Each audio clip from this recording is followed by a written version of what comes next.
Hello everyone, today we are going to be talking about the impact on Native Americans that westward expansion had. We're going to see that the people who I'm going to refer to as settlers, which are the white Americans, the colonists, the people who are living in America, they are going to want to move out west for the reasons that we talked about already. And now we're going to see how it affects the people who were living there, which were the Native Americans.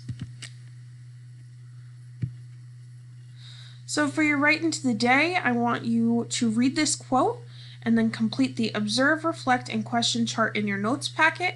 You should have the observe, reflect, and question sheet because I've given it to you multiple times. So if you need that, please take it out now.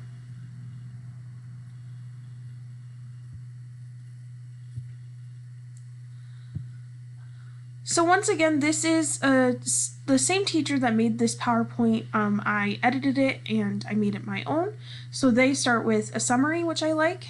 And what we need to know from this lesson today is that the United States government forced Native Americans to relocate from their traditional homelands to reservations.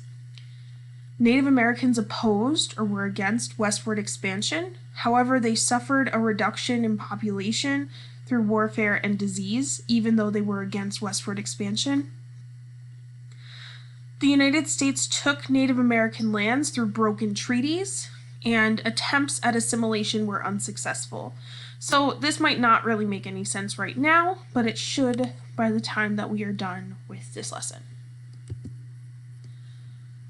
Key vocabulary that we need to know are treaties, reservations, and assimilation. Assimilation is a term that we should know already, or we should at least be familiar with. A treaty is an agreement between two parties that's usually written down. So I need you to write down that definition. It is an agreement between two parties that is usually written down. A reservation is a designated area or place where Native Americans live and are able to freely practice their culture. So again, I'm going to have you write it down. Assimilation is when you take people of one culture and you try to make them acclimate or adjust to a completely different culture. So in this case, we have the Native Americans. We're going to try to assimilate them into the American culture. So the first section of this lesson is how westward expansion caused conflict between the Native Americans and settlers. There are multiple conflicts that we are going to learn about. First one is that the settlers wanted to take Native American lands as a new place to live, and because of discoveries of gold. Settlers wanted to get gold so they could make money. We already kind of talked about this with westward expansion. There was gold that was found out west, so a lot of Americans went out trying to find it. However, the land already belonged to the Native Americans, so this is obviously going to be a conflict because Americans are going and taking land from natives. Most Native Americans' way of life was also based on the buffalo. White settlers would kill buffalo for sport, limiting the amount left for Indians. So as you can see, there is a really good graphic here on the uses of the buffalo. And then on the right, on the bottom right, that is buffalo skulls, all piled on top of each other. And while the Native Americans would use them, every single part of the buffalo, for their way of life, Americans were just killing them just because they could. So this obviously is a problem because they are taking away the way of life for the Native Americans, or what helps them survive.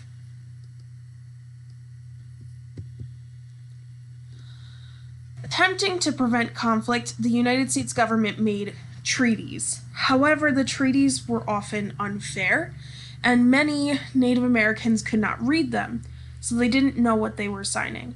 So this is where that quote comes in that I had you do for your Write Into the Day. Often people did not know what they were signing because they couldn't read English. They spoke in their own native language with their tribes.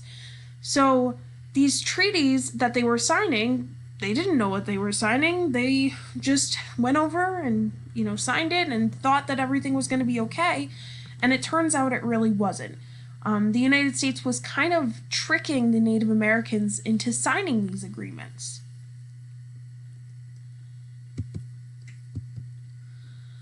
Something called the Dawes Act was created in 1887, and the Dawes Act moved Native Americans to reservations and allowed white settlers space to settle on native lands. And I already had you write down the definition, but here it is again. Reservations are specific areas of land where Native Americans could reserve or keep their cultural traditions without being bothered by the settlers. Many reservations, however, were located on poor land and they lacked food and supplies. So even though we're saying, hey, we'll give you this land, you can live here, it's still not like we were giving them really great land. We're kind of giving them the leftover stuff that we didn't really want. And another thing was the Indian Reorganization Act in 1934, which gave Native Americans power to govern themselves. So the United States government decreases federal control, and the Native Americans are able to kind of govern their own communities because that's what they did before anyway. And this is an example picture. This would be a very, very old-fashioned reservation. Today, reservations are going to be much more sophisticated. However, you can see that they are on this terrible, dry land where it would probably be really hard to try and grow things.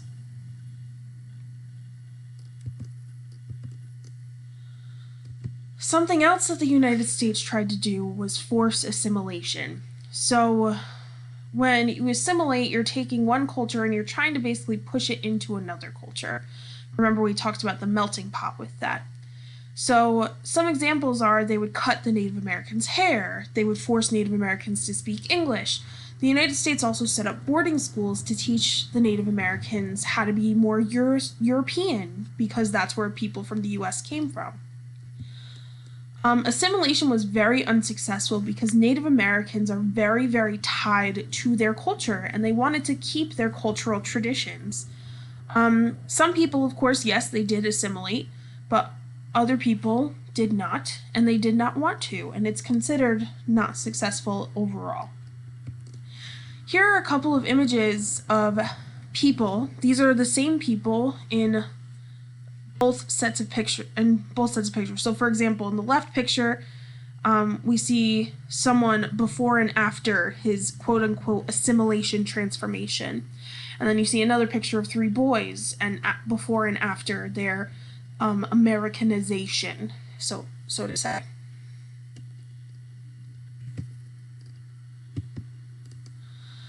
Native American populations were reduced through warfare with whites and disease brought in by white settlers. So here are some examples of whites coming in, trying to take the land, and Native Americans trying to fight with them, and then ultimately dying because Native Americans did not have the same level of weaponry that the United States had. Also, Native Americans were not immune to the diseases that people from the United States were bringing in as well.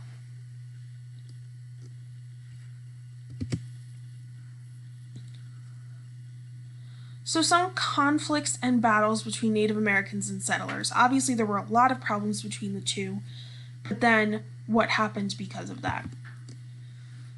This series of battles is called the Sioux Wars, which is from 1854 to 1891, and it's a series of battles between the Native Americans and the white settlers. Often the white settlers would want to take native lands, so they'd try to fight the Native Americans for it. This led to many deaths and a negative attitude between Native Americans and white settlers. They did not like each other. Part of the Sioux Wars is the Battle of Little Bighorn. and it's this Colonel George Armstrong Custer, and he led 215 U.S. soldiers against 3,000 Indian warriors. The Sioux Indians were led by Sitting Bull and Crazy Horse. All of Custer's men were surrounded and killed in what became known as Custer's Last Stand. So now I have a reading passage that I want you to take the time and read it and answer the questions, and remember that this will be graded. Another example of a battle is the battle or massacre, it's also called, of Wounded Knee in 1890. So the Indians were on their way to surrender, and they were surrounded by the United States Army. The U.S. soldiers accidentally, quote unquote, fired a shot, and then the Army opened fire and killed 300 Indian men, women, and children. They were unarmed. So this marks the end of the armed conflict between the U.S. government and Indians, and it is a really, really terrible thing that happened. Again, I have another thing that I want you to read and answer questions on it, just talking about the Battle of Wounded Knee. Some significant Native American leaders that we need to know about. First one is called Geronimo. And Geronimo was the leader of the Apache tribe. He led the Native Americans on raids against white settlers that stole their land, and he's the last Indian to surrender to the United States government. So he was really, really powerful, and he had a really big following as well. Another example is Sitting Bull. He was a leader of the Sioux, and he led them at Little Bighorn. He was killed at a reservation while performing something called the Ghost Dance, which was a religious dance that was believed to unite the living with the spirits. And I want you to take a second and read through that quote and then answer the question that I have here on the Edpuzzle. And finally, we have Chief Joseph, who was the leader of the Nez Perce tribes.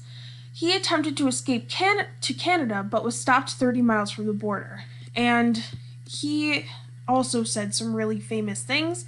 So again, I want you to read through them, and then I have a question for you to answer. Okay, so that's what we need to know right now about the Native Americans and what happened regarding the Native Americans versus the United States settlers who are trying to move out west into Indian territory.